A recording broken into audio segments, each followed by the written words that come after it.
Artificial rain એટલે કે કૃત્રિમ વરસાદ પ્રશ્ન વારંવાર પૂછાય છે કે કૃત્રિમ વર્ષા કેવી રીતે થાય, એની અંદર કૃત્રિમ વરસાદમાં કયું પરિબળ વપરાય છે, કઈ ધાતુ વપરાય છે, કયું કેમિકલ વપરાય છે, આ પ્રશ્ન વારંવાર પૂછાતા હોય છે. મેઇન્સની અંદર પણ આ પ્રશ્ન પૂછાઈ શકે કે કૃત્રિમ વરસાદ જે છે એ વોટર ડેફિસિટ એરિયાની અંદર પાણીની સમસ્યાનું સમાધાન લાવવામાં કેવી રીતે મદદ કરી શકે. તો આ વારંવાર પ્રશ્ન એ બધું પૂછાતું હોય છે, તો મહત્વનો ટોપિક છે. આર્ટિફિશિયલ રેઇન જે છે એવી પ્રક્રિયા છે કે જેમાં માનવ દ્વારા વાદળમાં રાસાયણિક પદાર્થ છાંટી અને કુદરતી વરસાદની પ્રક્રિયા કૃત્રિમ રીતે શરૂ કરવામાં આવે છે. એક રીતે તમે સમજી જાઓ કે દૂધ છે, દૂધની અંદર આપણે લીંબુ નાખી દેવી તો શું થાય, અથવા દહીં નાખી દેવી તો શું થાય, તો કે દૂધ ફાટી જાય. બસ એવી જ રીતે વાદળની ફાડવાની પ્રક્રિયા છે. વાદળ ફાટી જાય, વાદળ છે, વાદળની અંદર લીંબુ અથવા એની જેવું કોઈ કેમિકલ નાખી દીધું તો વાદળ ફાટી જાય તો શું થાય, એની અંદરના જે પાણી જે છે, વરસાદ જે છે એ નીચે પડી જશે. તો આ જ વસ્તુ એને કૃત્રિમ રીતે આપણે છૂટા પાડીએ છીએ.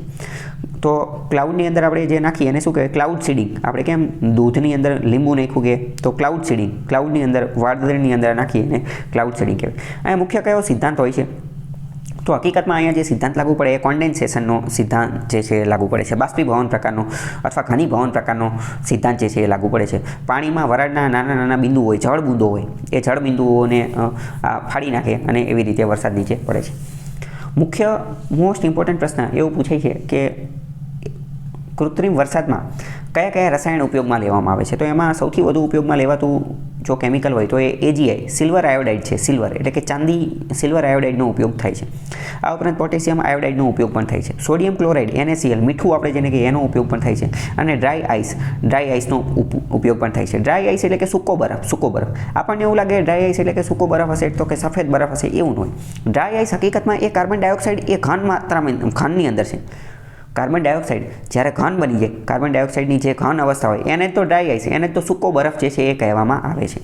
તો આ 4 મુખ્ય તત્વો છે કે જેના કારણે કૃત્રિમ વરસાદ લાવી શકાય છે. મોસ્ટ ઇમ્પોર્ટન્ટ ટોપિક છે, UPSCમાં પ્રશ્ન પૂછાઈ ગયો છે, નાની પરીક્ષામાં પણ પ્રશ્ન પૂછાઈ જશે કે નીચેનામાંથી કયું કેમિકલ એસિડ કૃત્રિમ વરસાદમાં વપરાય છે. તો સામાન્ય રીતે તો એક જ ઓપ્શનમાં આપેલું હોય છે, સિલ્વર આયોડાઇડ. અને આ તો ઘણી બધી પરીક્ષામાં પૂછાઈ ગયું, પણ જેમ લેવલ વધી રહ્યું છે તો આ 4 ઓપ્શનમાં તમને આપી શકે અને નીચે ઓપ્શન આપી દેશે માત્ર 1, માત્ર 2, માત્ર 3 એવી રીતે. તો silver iodide, potassium iodide, sodium chloride અને ડ્રાય આઈસ એટલે કે ઘન અવસ્થાની અંદર carbon dioxide, solid carbon dioxide, solid CO2 આ બધા દ્વારા કૃત્રિમ વરસાદ લાવવામાં આવે છે.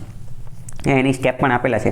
ક્લાઉડને પહેલાં ઓળખવા પડે, ક્લાઉડ આઇડેન્ટિફિકેશન. પછી એની અંદર એરોસોલ ઇન્જેક્શન અથવા ક્લાઉડ સીડિંગ કરવામાં આવે. ક્લાઉડ સીડિંગ વિમાન કે હેલિકોપ્ટર, રોકેટ એ બધા ત્યાં છાંટવામાં આવે. પછી કોન્ડેન્સેશન, પાણીના બિંદુઓ ભેગા થઈને એ બધું કરે. અને પછી છેલ્લે પ્રેસિપિટેશન, વરસાદ જે છે એ થાય છે. મોસ્ટ ઇમ્પોર્ટન્ટ, અમુક લોકોના મગજની અંદર એવું હોય કે આર્ટિફિશિયલ રેઇન, કૃત્રિમ વરસાદથી કોઈ પણ જગ્યાએ વરસાદ લાવી શકે. તો એ વાત ખોટી છે. કોઈ પણ જગ્યાએ વરસાદ ન લાવી શકે. વરસાદ એવી જગ્યાએ લાવી શકે જ્યાં વાદળ હોવા જોઈએ. વાદળ તો હોવા જોઈએ ને, કારણ કે વાદળ હશે તો એની અંદર આ બધા કેમિકલ નાખી અને પછી કૃત્રિમ વરસાદ લાવશે. દરેક જગ્યાએ કૃત્રિમ વરસાદ ન લાવી શકે, વાદળ હોવા જરૂરી છે.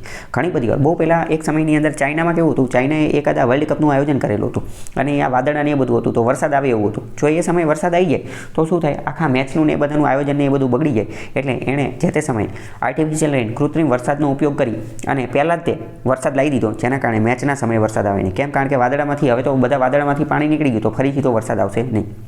ભારતની અંદર પણ વાત કરીએ તો દક્ષિણ ભારતમાં કર્ણાટક, તમિલનાડુ, મહારાષ્ટ્ર, ગુજરાત એની અંદર દુષ્કાળના સમયે આર્ટિફિશિયલ રેઇનનો ઉપયોગ કરે છે. પણ મોસ્ટ ઇમ્પોર્ટન્ટ શું, વાદળ હોવા જરૂરી છે, ક્લાઉડ હોવા જરૂરી છે. વાદળ વગર આવી શકે નહીં.